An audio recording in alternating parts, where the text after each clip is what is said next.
everyone, and welcome to another edition of the Vintage Racers Roundtable. My name is Ken Minot, the president of the Maine Vintage Race Car Association. And on behalf of MVRCA and the folks here at Lincoln County TV, I want to welcome you to the next edition of the Roundtable.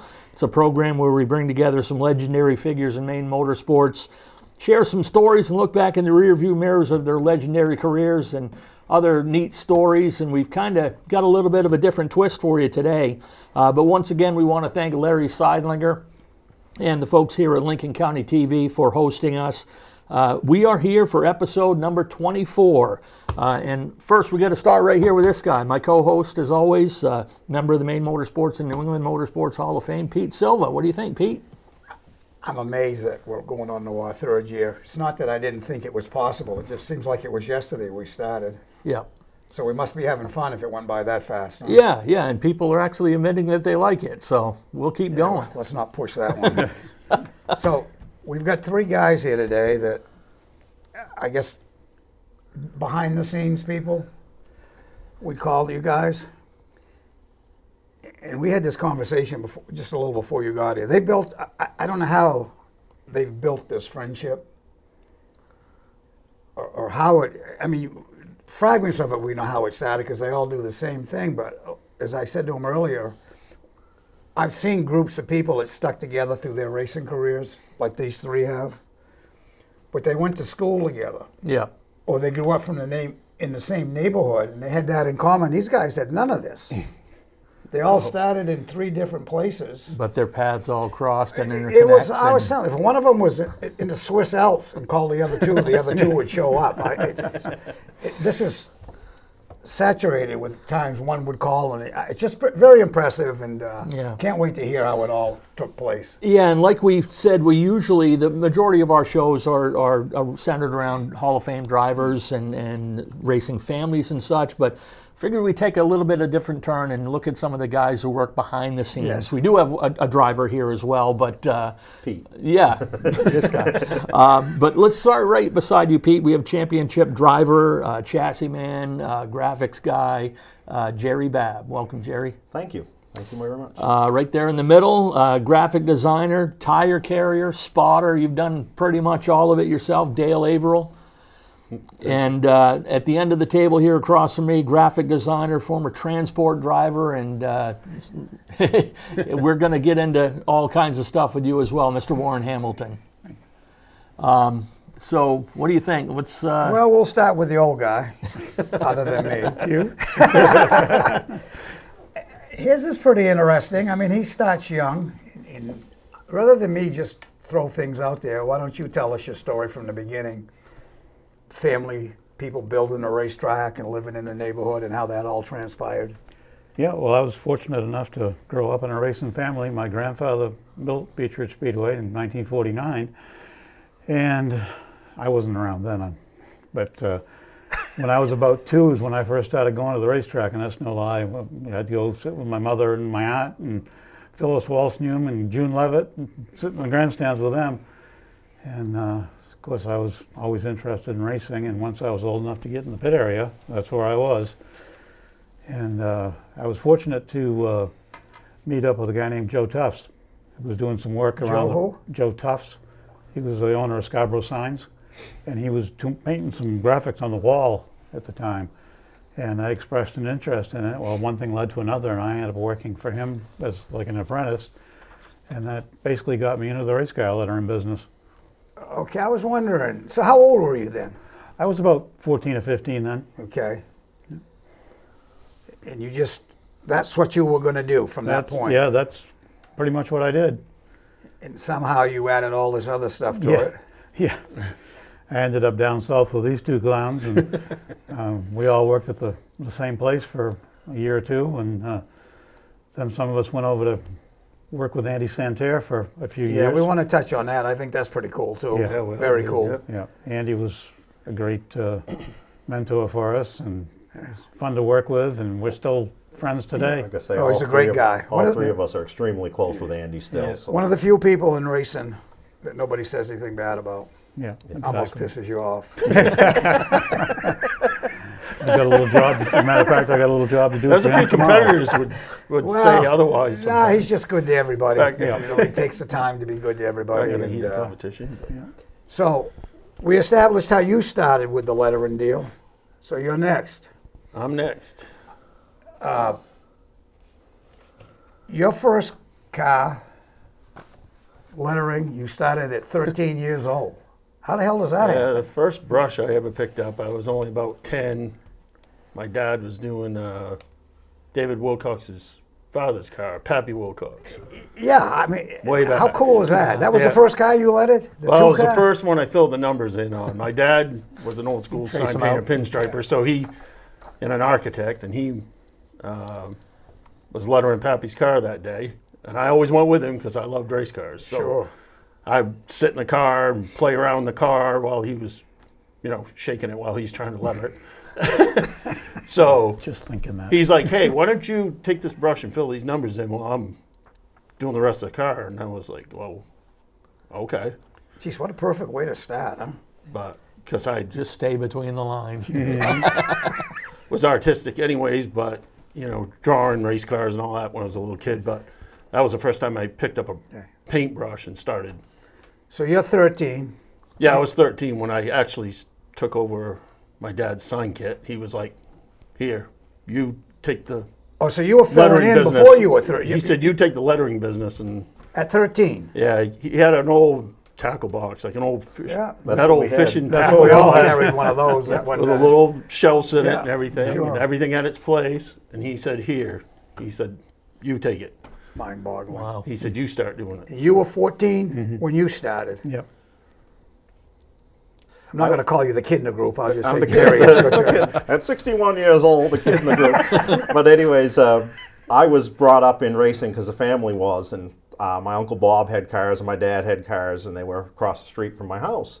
And we had a guy come letter one of the race cars. There was 3 in the shop. Bob had 2 and Dad had 1. And they came and lettered Bob's car, and they never showed up to letter my dad's car, and it was time to race. And I had to go back and look at the year it was. I was 8 years old and lettering a race car.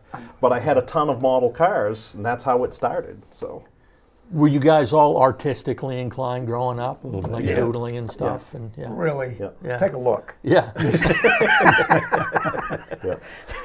it's kind of, it's not kind of fun. It is fun when you take and make the time nowadays to do the way we started with paint, because the business has changed so much.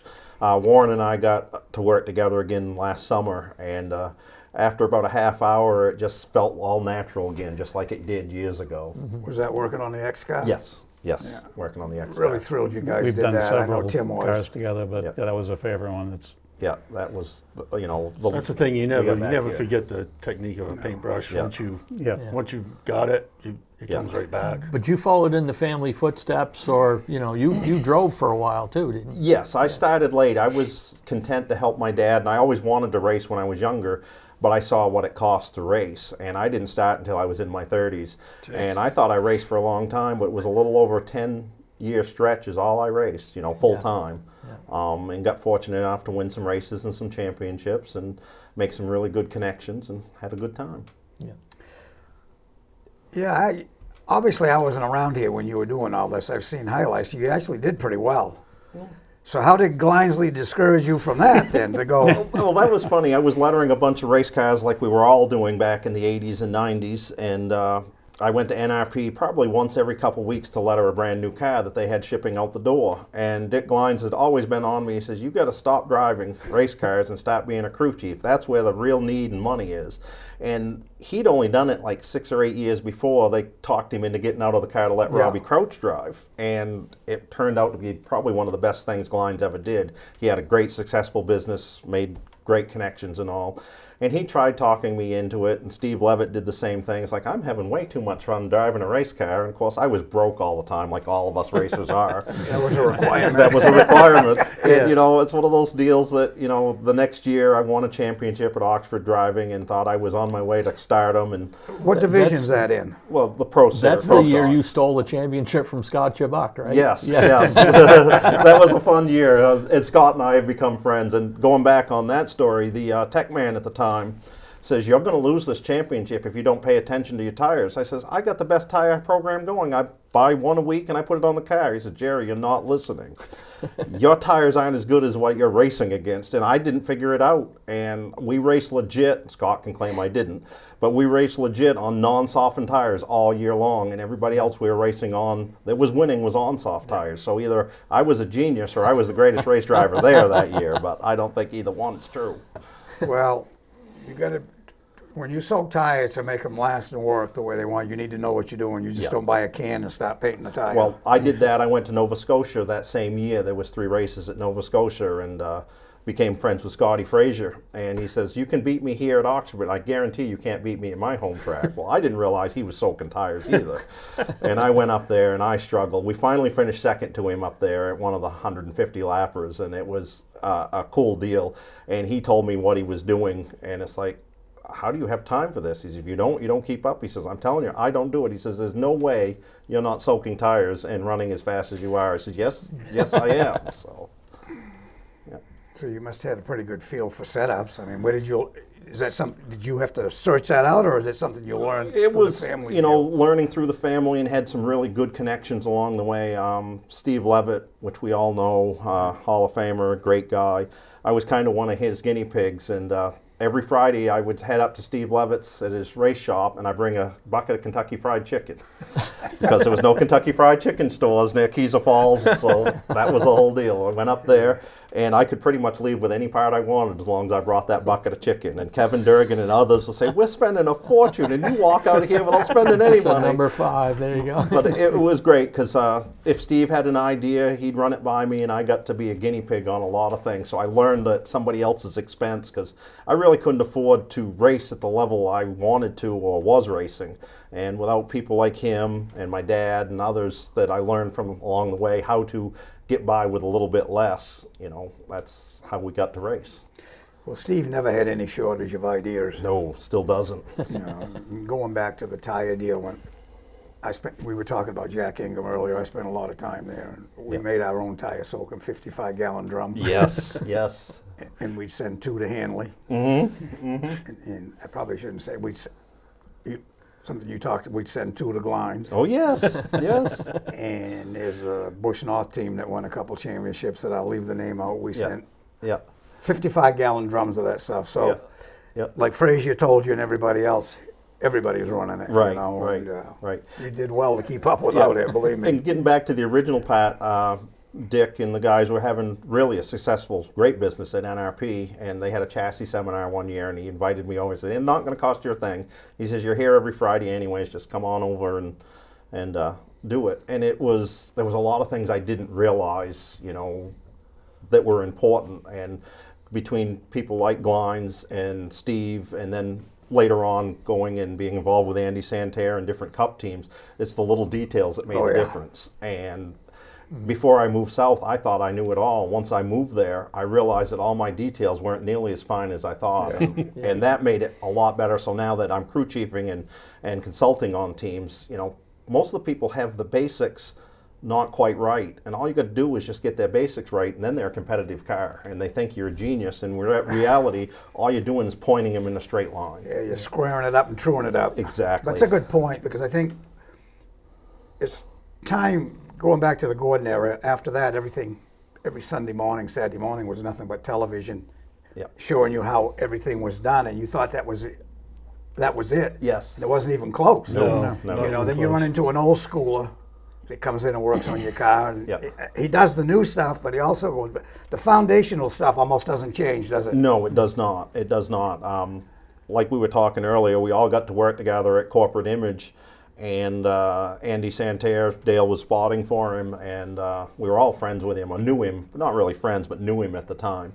And they needed a crew chief at Grisco Racing because they were going to run Andy, Mike Stefanik, and Tommy Carey, and Brad Layton. They're going to have 4 cars occasionally. We only ran 3, but we were going to have the 4th one.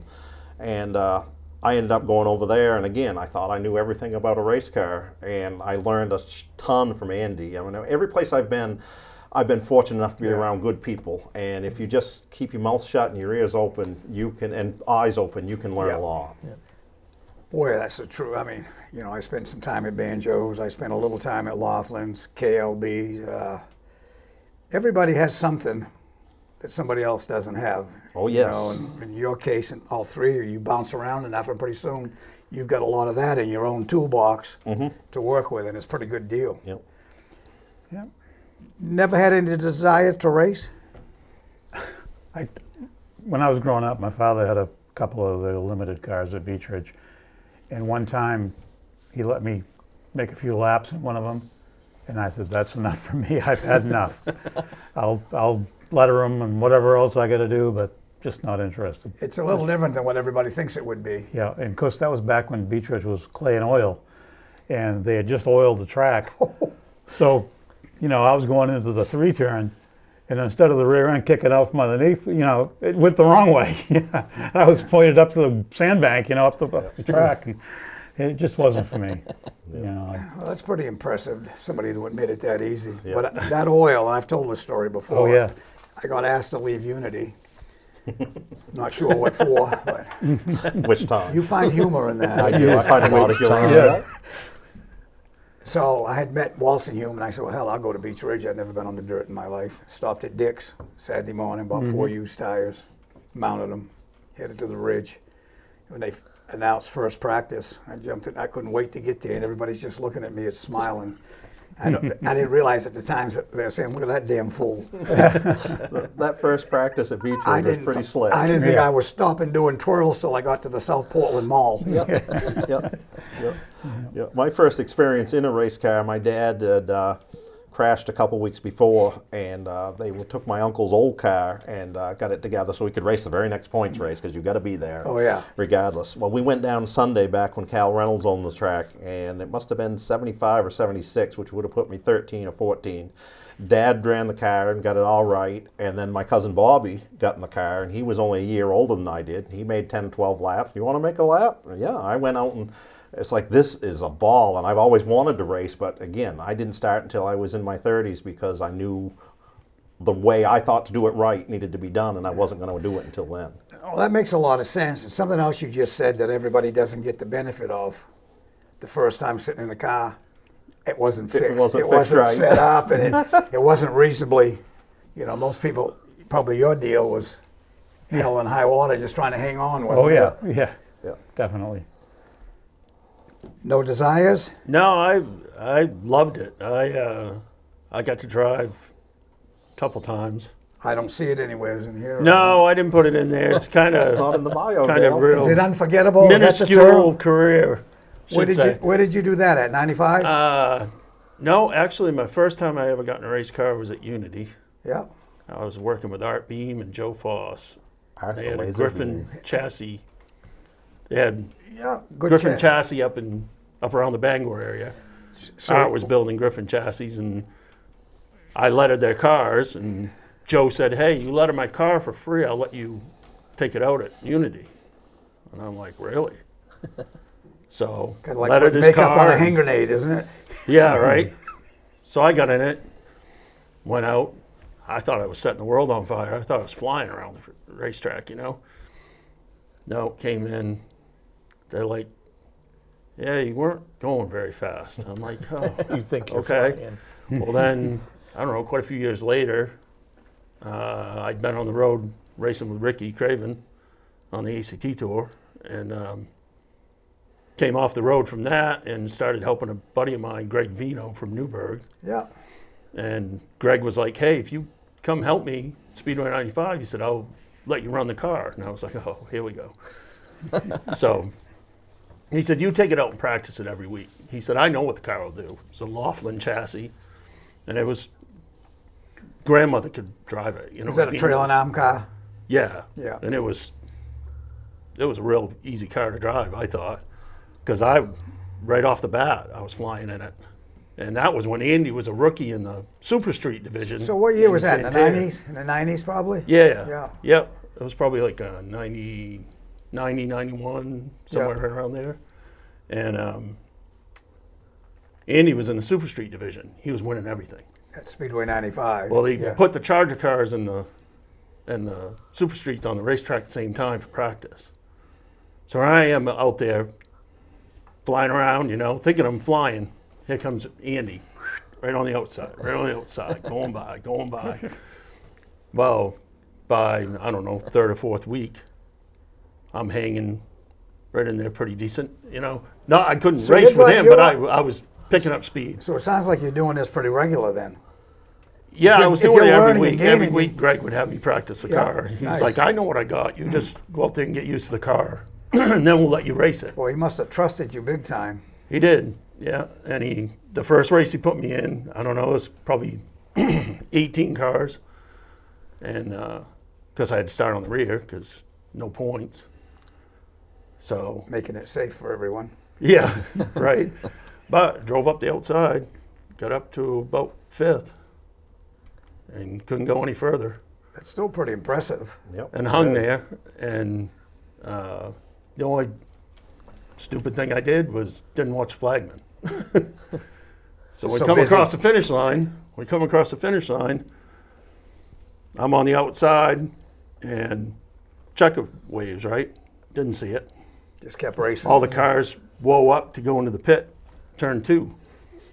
I come in there hot, Whoops. jumped the right rear tire on the car in front of me, shot me into the air, come down, blew the right front out on it. Had to drive it all the way back around the racetrack with the right front blown. Drove it in. Slid down in the seat so nobody Right. recognizes you. Greg goes, you didn't watch Flagman, did you? I said, no. Because we didn't have spotters then, Listen, in all due respect, Young drivers. you aren't the first one that's ever done that. I mean, people, Right. people New are drivers co- get that tunnel vision. Yeah, Yeah. well, that's the thing. You're concentrating on the cars in front of you. You're thinking, still got a couple more, you're trying to count the laps off in your head. Yeah, you're still basically new to you. Yeah. Oh, yeah. It was, You know, when you're that was the concentrating, very first race I got in. you're concentrating, trying not to do anything stupid. Yeah. So it was a big joke with Greg anyways. He goes, yeah, you got to watch that Flagman. I said, yeah, I know. I was counting the laps off in my head, and he's like, yeah, you can't do that. So we go to the shop the next week, because we always worked on Thursday nights at the shop at his house. So I go out there and I walk in. He's got a Top Gun airplane sticker on the side of the car. He said, that's your Top Gun award right there. Give you a call sign and everything. But that, I would consider that pretty successful. Forget what happened I at was- the end. I For you was to drive by everybody. Shocked Yeah. that So you could that run must, like that, but the car, your grandmother could have drove it. I mean, the car was so easy to drive. It was just he had a great chassis on that car. It was so that has to get the juices flowing, though. well, to be that's a the driver. problem. I got so hungry about it. I bet. He's like, well, because my dad and I talked, because his dad was on the fence that night watching me. He goes, that kid can drive.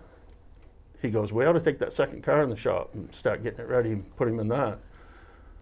So here I am, not making any money. I'm working for a little screen printing Time to company go in racing. Orono, Maine at the time, And they're like, yeah, it's going to cost you at the time, I think it was like $400 or $500 to go to Bangor every week to run, right? I'm like, man, I don't know where I'm going to come up with that money, but I got to come up with that money somehow. So we started putting the other car together, and we got it all the way to the point that all we had to do was drop the motor in it. Motor was done, everything. I got cold feet. I told him, I said, I can't do it. I said, if I do it, I will spend every dime I've got the rest of my life chasing this. You are correct. You got to be the toughest man And I have said, ever met in my I need to life. just step away from it and go back to being a crew guy. I can see that being easy to say and live by if you'd have never done the part you told me. Yep. I mean, people talk about drugs being addicted. If you've ever done this Oh, it was sport so addictive. and you were fortunate enough to run in the front and stand in victory, you're done. Yeah.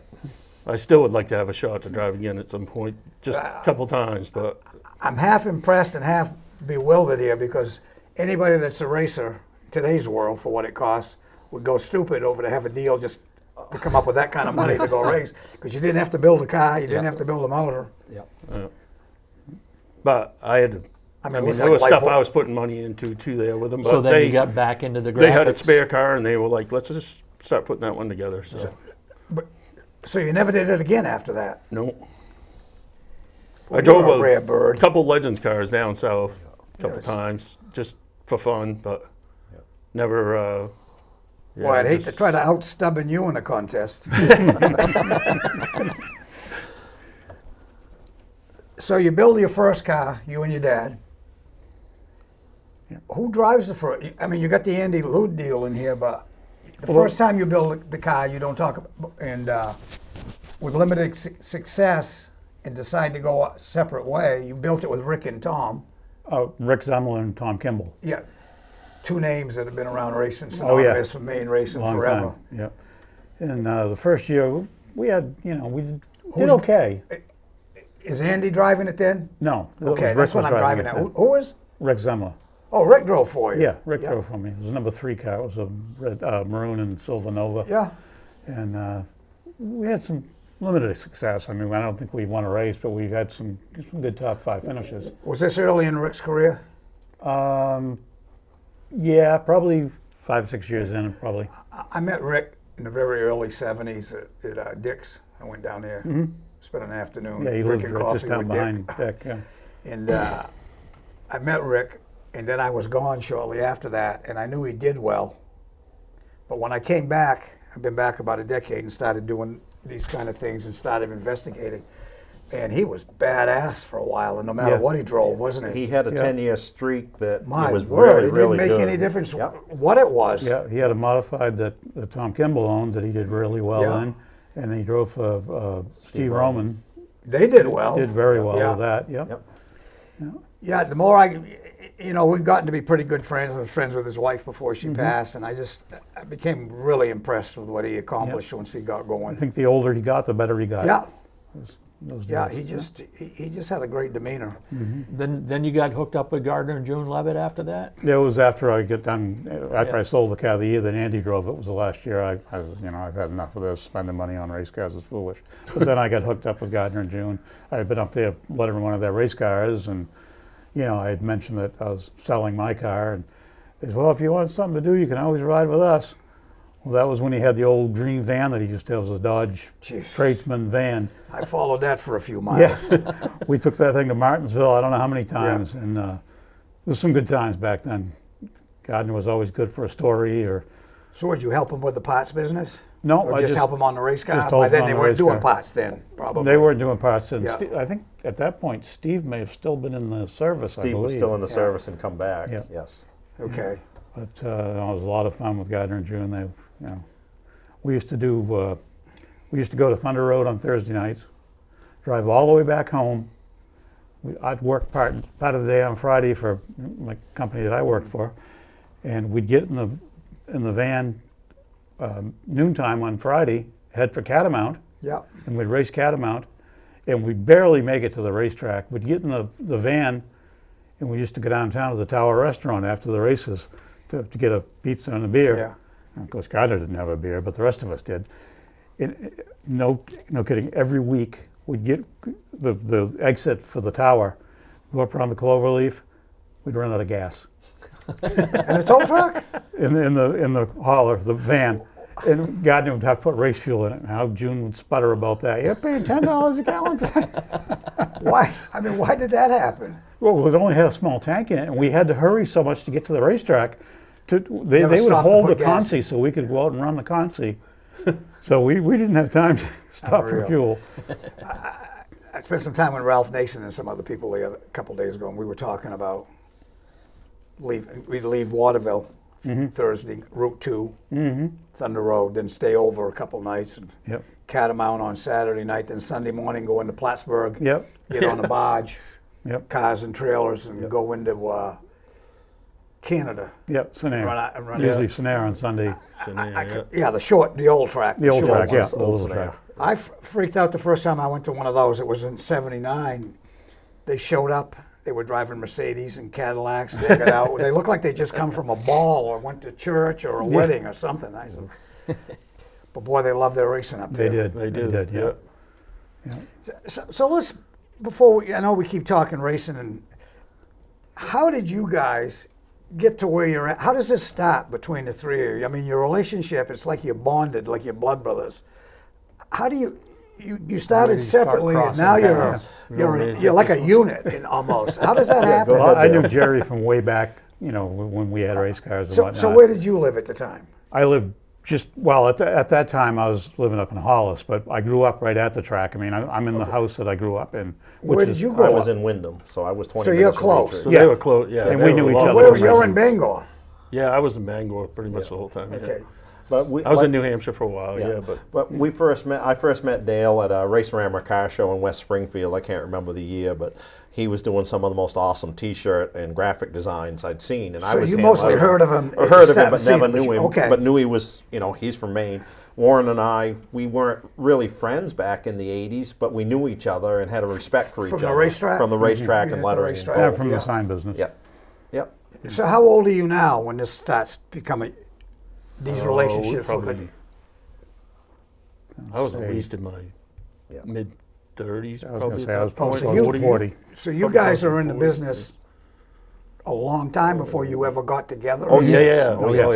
yeah. Yep. Yeah, Yeah, we were I'm all, sure. Warren and I and Dale Bolt, all three of us, we all started with paint and brushes. There was no such thing as vinyl and decals. And back then, you had a real talent and passion for what you did. Nowadays, I mean, there's still people with a talent and a passion, don't get me wrong, but if you can buy, if you have $10,000, you can be in the business and not have any talent at all. Right. Before, lot of we, them. we had $50 invested in a lot of talent. Painting. Now it's $10,000 and no talent. Painting Yeah. cars is a lost art. There's Oh, very it few is. that It still is. do it. I know J.C. Marsh still does it a little bit for the John does a great for the job. booth Yeah, Yeah, yeah, yeah. John Marsh. Yeah, Yeah. he was. Yeah. Bob Orr was I always do usually big one or on two a year, stuff that but was that's it. cassette. Yeah. Yeah.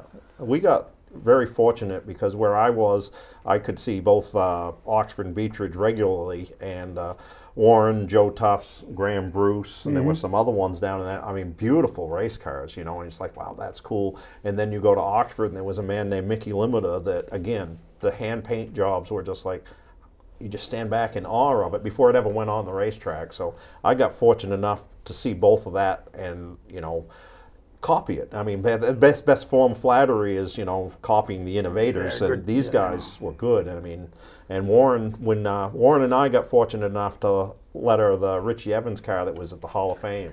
Good story. Tell that one. And that one, we had both been working for Andy Santerre at the time, and I was just hanging out down there, and the guy comes in with this orange hood, and I know what it is right away because Richie had a distinct look and whatnot, and the guy says, "Can you make some decals for this?" And I pick it up and look at it and realize this is the real thing, and I go, "Nope," and he goes, "Okay," and he turns around and says, "But I can hand letter it," and he goes, But "Well." that perked him up. He turns right around. It was Billy Nazowitz, which worked forever down south, but he was originally Richie's crew chief. Right. And it was really cool. And as soon as I got the opportunity, I called Warren. I says, "We got a job to do." Nice. And we went and hand lettered it. And the funny part, Warren brought a picture of it, and he's putting BR DeWitt on the quarter panels, and he says, "Stand back. What do you think?"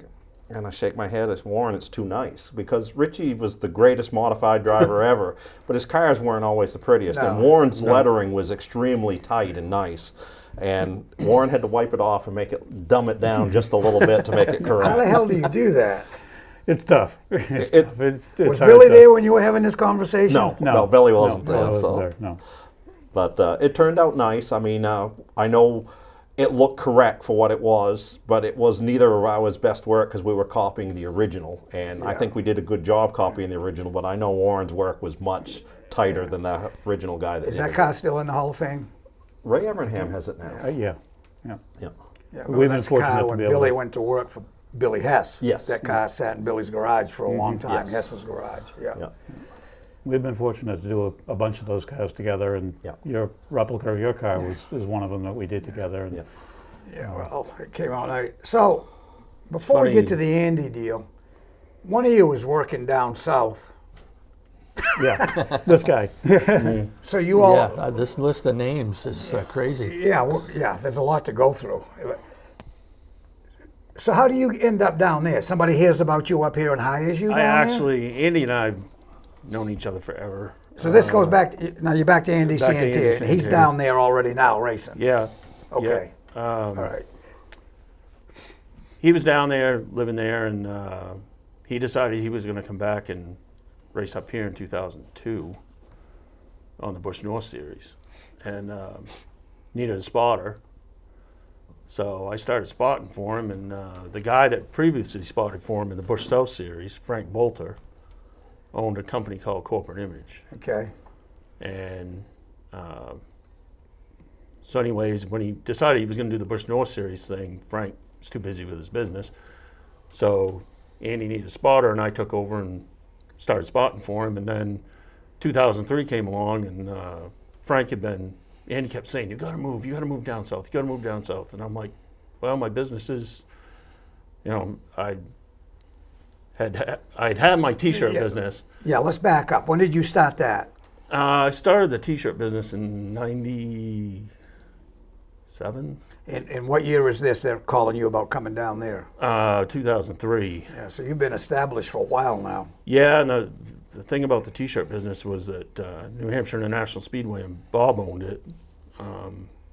They were really great to me. I mean, I did all the shirts. Yeah, you've got a lot of contacts here that you and did stuff for. That's amazing. All three of you, actually. But. They were just so good to me. But then it came time that they needed to move on. A guy came in and kind of gave them a big sales pitch, and they ended up going with a company that was getting their stuff out of China. And kind of when I lost that, I said, well, I'll try to keep going. Well, I was making it all right with the business and everything. And then Andy said, why don't you just move down south? So Frank approached me about me working for him at Corporate Image. So at this point, it was 2003, and we had talked and talked and talked. Finally, he decided he wanted me to come work for him. So I went to Concord, North Carolina. Yeah. And moved into a house 6 miles from Andy's driveway. And we were inseparable pretty much, we were always together, and traveled, of course, back and forth from Charlotte up to whatever racetrack we were running up here in a van every week.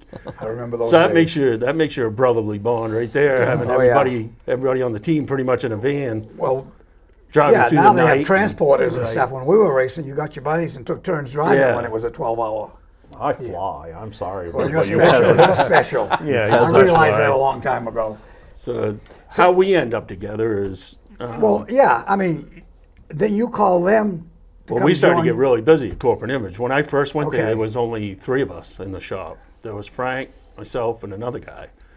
And Frank was, at that point, he was spotting for Mike Bliss on the Bush Series, Jeez, what on the great Nationwide names it is. Series, right? So- So he's with Gibbs spotting for him, and he's on the road every weekend. So we're trying to run the shop, just 2 of us. And we moved into another shop, a bigger shop, because we were starting to grow a little bit more. And he said to me, geez, we really got to find somebody else to work here. And I said, well, I got a guy. I said, I got just a guy for you, but he's working over, I think you were with Stevie. I was at Levitt's then. You were at Levitt's. And I said, I got a guy, Mainer, hard worker, just like the rest of us. I said, this is the guy we need to get if we can get him. And we met him for lunch, and he ended up coming over. And then, we grew some more. And then him and I went to Frank and said, hey, if we need another guy, we got just a guy. We just need to get him to move. Yeah, Just that's need quite to a get him story, moved- too. moved to Yeah, North Carolina. I got a phone call from Jerry. You want to come to work for us? I'm like, Jesus, I know it's a big move, And he said, come down and try it out. So I went down for, I don't know, a week or so, whatever, and tried it out. And I went home and packed my bags and sold my house. Well, I rented my house. No. Let's get this right. How many races? Now, we know races do whatever they can to survive, but you talk a guy over here, when Dale called him and Jerry to come down here, he must have been dating this Poland girl or something. So he doesn't lose her. He gives her the house. Nice. I kind of She look at lived in that the as house. some kind of bribery to marry him or something. How does that work, anyways? I needed somebody to rent the house to. And she was looking for a place to move, and one thing led to another, and now we're married. We've been married for 15 years. God damn. She's got my sympathies. Huh? Yeah.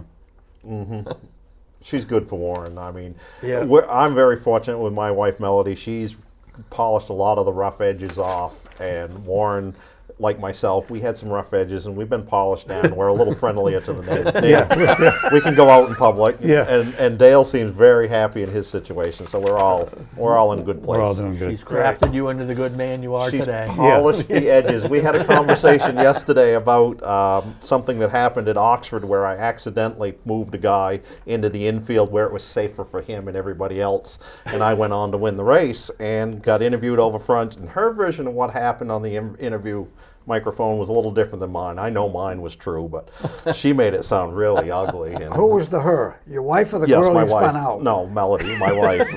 My wife. She had to use 80 grit paper Yeah. to smooth him out, too. But you know, somebody ended up in the infield. I ended up winning the race, and I've gotten a lot better. I used to tell people if they asked me a question, they got exactly what my opinion was, and now I tempered it back a little bit. So, Why was your wife on the microphone? no, I was on the microphone. She heard the driver interview. Yeah. They interviewed the top three after the race, and she just wasn't as impressed as I was. And the crowd went wild. Yeah. Tell me about. I want you to talk about some of these individuals. I know there's a lot here, but I'm just going to say this real quick. The people that, I guess you all were part of these deals, but William Byron, Alex Bowman, Joss Berry, Ricky Stenhouse, John Hunter Nebachek, Daniel Cerez, Corey LaJoy, Matt DiBenedetto, Jeb Burton, Daniel Dye, Eric Amarola, Anthony Alfredo, Chandler Smith, Mike Stefanik, Cole Boucher, Ricky Carmichael, Matt Bowling, Spencer Davis. How the hell do you get hooked up with that many people? Well, it's one of those things that when I went down south, I didn't have a job. I just went over to visit Steve at his shop, and he says, "You got a job?" Nope. And I was working that afternoon, so I never had to look. And Steve had a lot of good connections, and he hooked me up with some people, and I went and crew chiefed here, there, and everywhere. And one of the ones not on the list that needs to be is Andy Santerre. Dale got me closer with Andy. I'd known him, but not really close. And Andy called up in 2005 and says, "Do you want a crew chief?" And I was content over at Corporate Image. Everything was going good. But I moved down south because I wanted to be involved in racing. Yeah. And even though we were doing some great graphics for all the big teams, it wasn't quite the same. So I packed my stuff up and went over in 2005 and crew chief Stefanik over at Grisco Racing with Andy, and that's how it all started. But it comes about by being with good people. The most of those drivers, the first bunch, are all cup drivers that have won, and it's all because you were with the right people at the right time. That's where I was going to go next. All three of you, I'm sitting there reading before we get here today.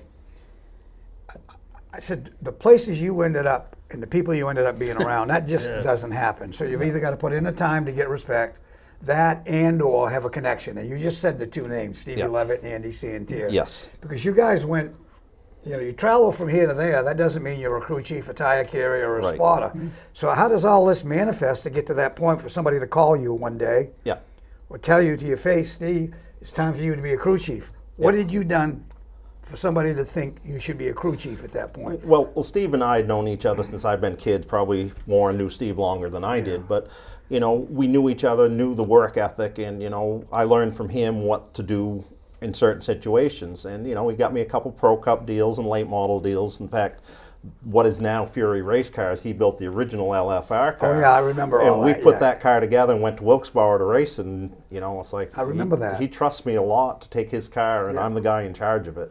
And from that point on, it's like, all right, this isn't that difficult. And little did I know, it is way more difficult than I thought. But Did the guy from Booth Bay drive that car or something? yes, Okay. Corey Williams. Corey Williams. Yes. Corey, Yep. And Corey worked with us at Andy Santerre Motorsports. Yeah, really. But I've He's heard at you, Hendrick. I've heard you say more than a couple times, you go down south and you tell them you're from northern New England, Maine, that jumps you right jumps to you the up the front list of the pretty line quick. because they know you've got the work ethic. Yeah, people have heard me say this before when I'd been there like less than a year, and Banjo gave me a gigantic raise, and he got me off to a corner, and he says, "You look busier standing still than they do working." But at the time, and I've told the story a lot, all the stuff that was on TV Sunday mornings, and this was probably the late 90s, they said the workforce in the Charlotte, Mooresville area is 83% Northerners. Oh Yeah, yeah. whether it's the doubt. Wisconsin, Yeah, it could be Minnesota bunch. Michigan, no doubt. Wisconsin, Yeah. New England, but Yeah. I think, McCabe was probably the first one around here with a Laughlin car, then it built. So now you're learning that stuff, and I think the Northern, the Yankee ingenuity is you go fast from that point, learning and putting it together. Then people started migrating and going to shops like you guys did and learning Right. that stuff. All of a sudden you stand out Yeah. at that point, Yeah. But you guys did a lot. I'm still flabbergasted how you put all that together as a group. I'll be saying that forever. Well, when Jerry went over to Andy's, he needed a truck driver, and he knew that I had a CDL. That's right, the truck driver. And deal, so yeah. Andy and Jerry got in touch with me, and one thing led to another, and I was Jerry's truck driver. Yeah. If you want to hear a real good story, you can laugh at me on this. When we went to Loudon, I'll we be were polite. the best car there by far with Michael, and we won the first race going away. Second race, NASCAR in all their infinite wisdom decided to call the race short because it was getting dark, which was a lie. Who And was, we should have who was won. leading? We weren't. We were coming from the back in a Yeah. hurry. We still won the track championship. Doesn't matter on that part. But I was so mad. I took my uniform off and I walked back to the main road. I was all down to Macri's before I got picked up, which was 7 miles, because I was so mad that NASCAR was such a bunch of whatever Jerry's we're going never to been call them. known to I know have a it. temper. So Yeah. I do wear my emotions on my sleeve. He didn't but- walk it off. well, it gets worse. So they finally picked me up because they let me walk, and I wouldn't take anybody's ride. And finally, my wife came with Andy and Sue. Or Excuse me, did you think you were walking back to Maine? I was going to. I was going to, even though I lived in North Carolina. But it gets worse. So I'm finally calmed down, get cleaned up at the hotel, and we're going to go out to eat. So it had rained afterwards, and there was a great big puddle on the side of the road, and there's myself, Melody, and Tex, who was with Andy forever. And we're walking down the road, and this big puddle there, and the car's coming the other way, and you see the videos with the splash. It goes way up in the air. yeah. Guess who was underneath the puddle, and the other two were standing there laughing. Well, I was so mad, I couldn't do anything but laugh. And this was all after the 7-mile walk. It was probably time to laugh. It was time to laugh. So that's how it ended, and I calmed down, and everything was fine after that. But it all comes back to, you mentioned the Northeast work ethic, the Maine work ethic, and then surrounding yourself with good people. Because I was friends with Steve Levitt, I got this job. Because I was friends with Andy Santerre, I got this job. Because I was friends with this one, I got this job. And Those guys remember who Yes. helped them get down there. Exactly. Well, let me tell all three of you something, and it's a compliment. You can be friends with Steve Levitt and Andy Santerre. They worked hard to get where they got. Yes, they did. They're not going to tell somebody else in the business for you to take you on as a job if they didn't think you were worthy of it. So, you can talk about the connections, but you had to earn that. I have to throw Ricky Craven in there. He's Yeah, the one that well, really, I was gonna he's the mention one that that. really Yeah. catapulted my career. I mean, I wouldn't even have been in New Hampshire if it wasn't for Rick. I see. The New Hampshire deal surprised me because it says he We became still hang out. He comes home and we hang out and talk. And I tell him all the time, I'm like, you basically put me on the map. I mean, if it wasn't for you, I probably wouldn't have gotten where I I got. bet he's glad he did it, but you still had to take the ball and run with it. Yeah. Yeah, he had to work hard, but Yeah. he All three, he you had to do definitely that. was a big Tell me about big you, help for me. You said being friends and teammate. Tell me the teammate deal. With Rick. Yeah, I don't.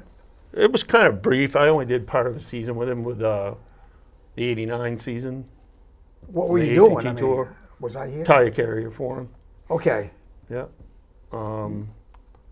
Yeah, that was pretty brief, but I was so busy with my full-time job. That was a ACT deal in '89. Yes. Okay. Yeah. Yep. Yeah. Okay. Yeah. And the traveling was getting to me, and I just had to stop doing it because I had a full-time job and trying to do that and trying to travel, try to be at the shop in Gardner from Bangor on Thursday nights and stuff like that. That's a good point. We did a deal at Unity the other day, sort of a documentary, and we would, you asked the question, what made you think it was time to get done? And there's a lot of things that do that, but Yeah. to your point, Ralph said I was getting older. I had businesses going, to your point. Yeah. He said, and all of a sudden, some of those tracks, you got to get up early Saturday morning and travel 12 hours. Oh yeah. He said, I started doing it because it was fun. Yeah. He said, now all of a sudden, I enjoy the racing. The rest of it, you never get tired of driving, just the rest of it Yeah. is a task. Because you made comments about politics, and there's plenty of that. And, Oh, yeah. NASCAR, there's plenty of that. And, That's why I came back from down south of this. it's, Way too much politics. it's at the end of unfortunate, it, but for me. To add to what Jerry was saying about Andy, opening doors for people.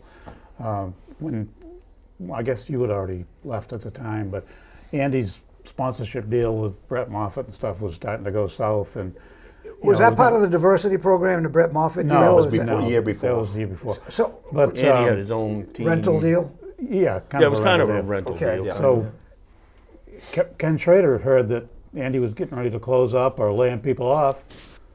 So he said, anybody that wants a job, come over. So I went over to see him. Never met him before in my life, and we shook hands. And I was Schrader's driving awesome. driving for Schrader the following week. Yeah. Great guy. You guys got a who's who of Yeah. people that you were fortunate enough to, Oh, yeah, to get so involved fortunate. with. Yeah. So you started early with Andy. I mean, his first Bush deal with it. Was Yeah, with with the Connors, Connors. and Stan Yep, probably Mike put and that Pam together. I O'Connor. remember that Yeah, deal. they were and, like second mom and dad to all of us. I mean, Andy started so O'Connors? young, yeah. Oh, hell Mike yeah. and Pam are, Mike and his wife. yes. Yeah. Pam was like our second mom. I mean, we were all pretty young when we started that deal in '93. When he had his rookie season. 93 And, to me is like 30 years ago. Yeah. But we Yeah. were all like in our 20s. You know what I mean? It was. Did you guys, any of you guys, have that pinch me moment? Like, oh my God, look where I am now. Oh yeah. Yeah. Yeah, I think Yeah. the first time it hit me was that rookie season. It was probably the Bush South North combination race when they used to have that at New Hampshire. 250 and Loudon both. It was 2 And weeks, we 7 always days said- apart. Yeah, or guys won or both of It them. may have been the Cup weekend when we ran on Saturday and the grandstands was just sold out, 100,000 people. full. Yeah. And we're walking out on pit road, getting ready to go out and go over the wall. And you walk out through that hole in the wall to go out on the pit road, and you look up and all those people. You're just like, wow, I can't even believe I'm here. I can't even believe I'm going over the wall doing this here. Yeah. Yeah, This is just. that was a good question. Yeah, That my, was a my good ego question. was too big. I guess I missed out on that. My ego was so big, I never got that feeling. And I hear everybody talk about So it. they and were it's like, glad. They were lucky you were they, there. they right? were lucky I Yeah. was there. When I walked through that gate, Jeff Gordon stepped aside. No, but I missed. There's so many things that I guess I missed because you were brought up so deep into it. You didn't realize that you were standing beside so and so or Oh, that's the whatnot. thing. Yeah, there's definitely times when you take it for granted too, Yeah. when Yeah. you just thought. I mean, I remember one year I believe I was living in the condos at the Speedway, and my friend Mark Weber worked for DEI at the time, and we're walking through the pit area during a rain delay, and we're walking out, and all of a sudden somebody walks up behind us, just keep walking. Well, it was Dale Jr. just trying to stay away from the crowd. Well, we didn't realize, and I didn't realize it because I'd met him a couple times, and to me he was just a Dale. guy named Dale. Yep. So Yep. That's the way all those guys are. Yeah. I mean, Dale yeah. Jr. yeah, He officially put me in old age. he did. Yeah. We were at Bob Walker. They had hired him to come manage Asheville Speedway. Yep. 1994, and they were doing a tire change. I think I'd gone to drive for the Ford people, and Junior and I went down there and did a Goodyear test. I knew his sister and his brother, but Yep. so Walker puts us together. Nobody had ever called me Mr. Silver or Sir. When nobody was looking, I ran in the bathroom, looked in the mirror. I said, "What the hell can they see that I can't see in this picture?" Yeah. But it's cool nowadays. You watch Dale Jr.'s podcast and his TV shows, and you'll see an occasional Mike Stefanik shirt. Yeah. And he praises that X car. He says, "It's a real race car," because of the appearance of it. But he's like his father, except we're in a social media world. Right. Yes. People don't understand how many people his father helped. Oh Right. yes, Yep. If you remember, Ernie Irvin had DE's yes. Dale Earnhardt on shot the Chevrolet. quarterfinals. Jimmy Yep. Spencer, of all people. Yeah. Yep. Yeah. Dale Jarrett. Yeah. The story about the church in the parking lot. Yeah. You know, Well, another and- story. We were down south for Thanksgiving with Mark and Ava Weber, and Mark, workaholic worse than I am, went in and working Thanksgiving morning, packing bearings and working on front end suspension at DEI. He says, well, "Come on with me. We'll hang out." Well, we're working and no big deal. And all of a sudden the garage door opens. He goes, "Oh no, nobody crashed." Well, it was Dale. Looks at me. He says, "Who are you?" He said, Weber says, "He's with me. He's okay." do I pay you? No. We looks at Weber, do I pay you? Yeah. He says, well, you got a family. You need to get the hell home. It's Thanksgiving. And threw us out of the shop. Senior? Yep. Yeah. Yep. Yeah. Yeah, good people all the way across, you know. Yeah. The stuff they say about seniors, kind of like Ralph Nason and Yeah. the racetrack. If you take that part out of the equation, the person's... They're not the same people. Oh, yeah. Exactly. Yeah, all great people. And all three of you guys are, we keep talking about all these stories about the old times and stuff. You guys, all three of you, are still active in the business, right? Oh, yeah. Yeah. Yeah. I do limited, but yeah, what I can do, I do now. So Yeah. yeah, Warren still You does still all have my. ASM graphics, Yeah. right? Yeah. Warren still does all the printing and I do. all the stuff for my stuff. He's a so. little slow. I've been waiting 2 years for Yeah, I a decal. know. I got to get home. Got to get home. I got some stuff to do for one of my for Brian Wall. And Jerry's do his stuff racking too. up the frequent flyer miles, Yeah, right? I'm a frequent flyer. I mean, I get to the letter once or twice a year. That's it. The rest of the time, I get to play crew chief consultant and travel around. Tell us about the team you're working for. Right now, I'm working for Mike and Michelina Scorzelli out of Bush, New York. They're just outside of Albany. Greatest people I've worked for. They've got the kindest heart, and they're in racing because they love to race. They're not big winners.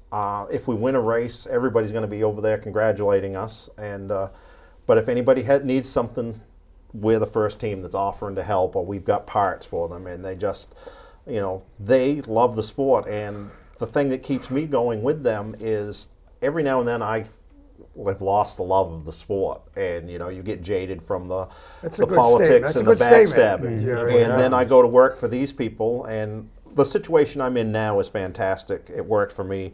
I help my mom and dad with the business end of the logging company, so I need to be around for that.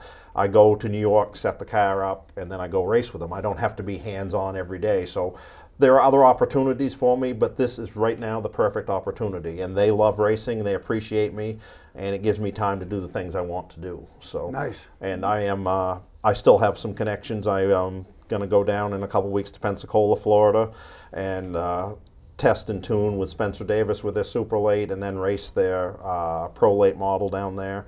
And still working with the Fury people, and now a little bit with the new company GMS that's going to be building race cars. So Yeah, how it's does that? interesting. I mean, I know those people. I know Mike Beam for years, and What a great guy there.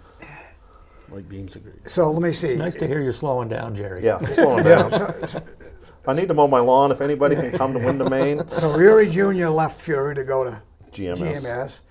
Jeff Fultz left to go to Port City, and he still owns 10% of Fury. Yeah, it's a unique deal. I mean, racers are racers. They'll find a way to make things work. Jeff is doing fantastic over to Port City. Great and still guy. gets a little bit of a cut over the other side. And Amazing. Yeah, I really like Jeff.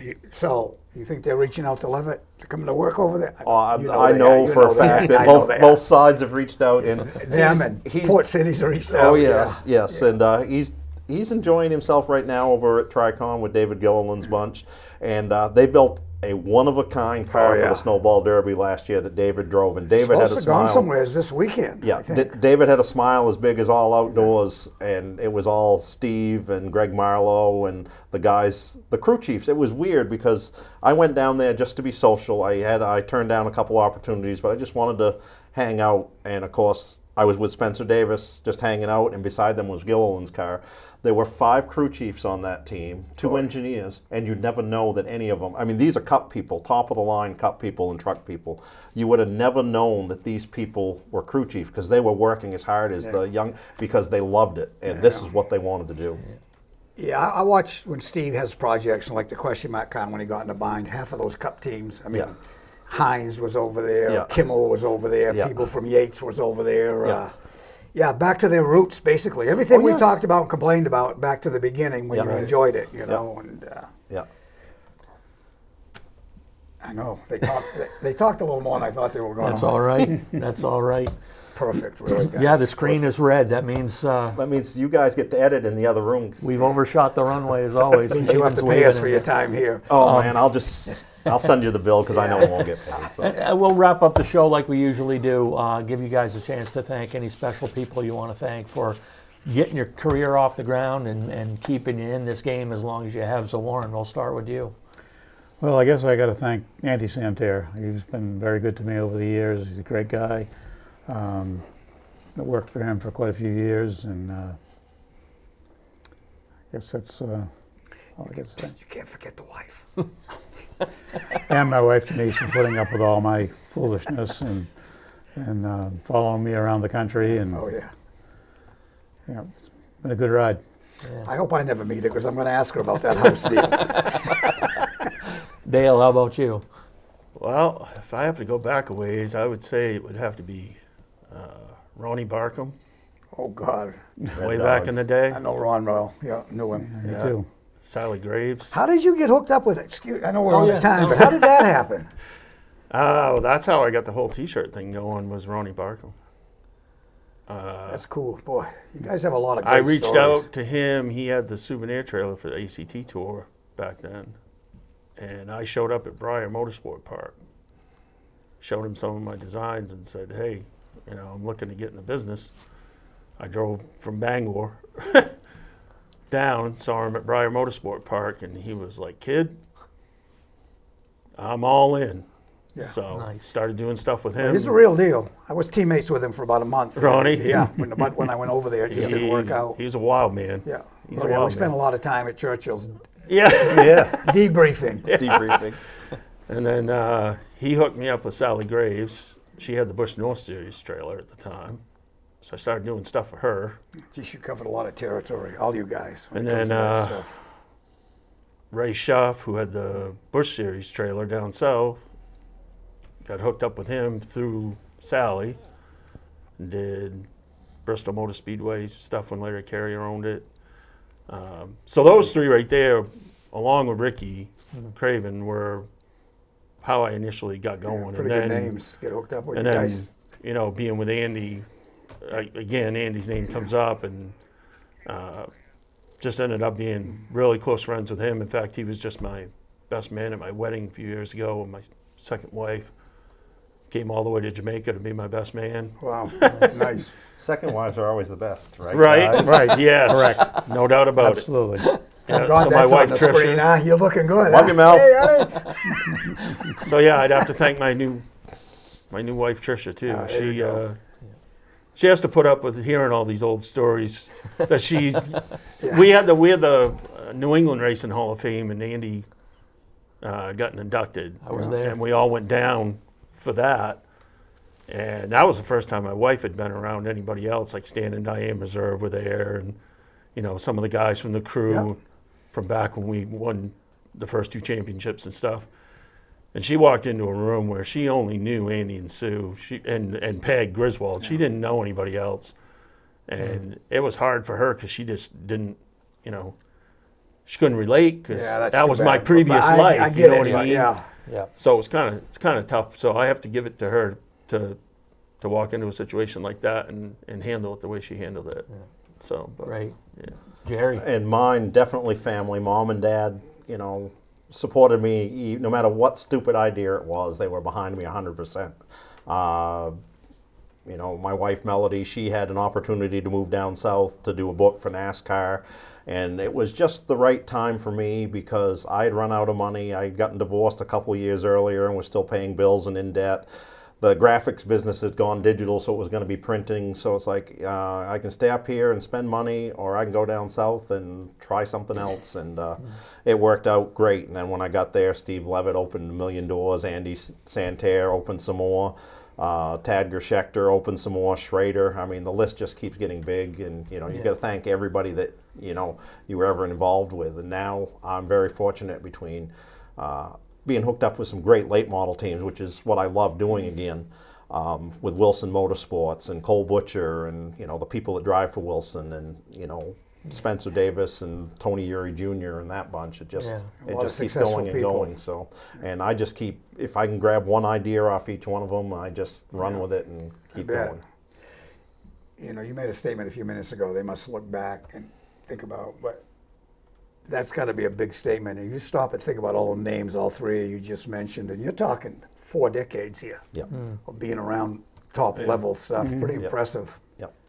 You guys, Yeah. all three of you have had hell of Yeah. I'm glad you got to fun. be on this deal and tell your story. Everybody around here knows of you, but I don't think they know the depth Yeah. of what you people have done, you know. Yeah, and it's a vital part of the sport. I mean, everyone starts with the driver, but there's so many more people involved, and that's why we wanted to get you guys here to tell your story as well. So, And the stories are much better. Please don't look up the stats because sometimes the stories and the stats don't line up. But the stats, I was one of the greatest race drivers ever, and you know, I'm going to take credit for it. Pete was almost as good as I was. He did get a chance here and there. Well, So. now that we took the risk to have you on the show, please say nice things about us, okay? We will. Always, Pete, always. Yeah, I can feel it. what do we? Any Hello. idea what we have in store down the pipe No, on we're this going to one? have to have a surprise deal next month, I guess. I got a good one we're working Jesus, on. that guy's so- pretty old. Yeah, he's got some good stories though, but we'll tell you about that at another time. We want to thank you guys for joining us again on the Roundtable today. Thank Haven Simmons, our producer, and Larry Seidlinger and the whole crew here. And thank our sponsors that help put on this show. If you want to contribute to us being able to put this program on, then just contact us at MVRCA. It's mainvintagerace.org. That's our website. There you can find out more about our mission to preserve and present the history of motorsports in the state of Maine. So get on there. It's through your membership that helps us preserve those artifacts and put on this show like you're watching here today. So one final time, on behalf of my co-host Pete Silva, I'm Ken Minot. We'll see you next time on the Vintage Racers Roundtable.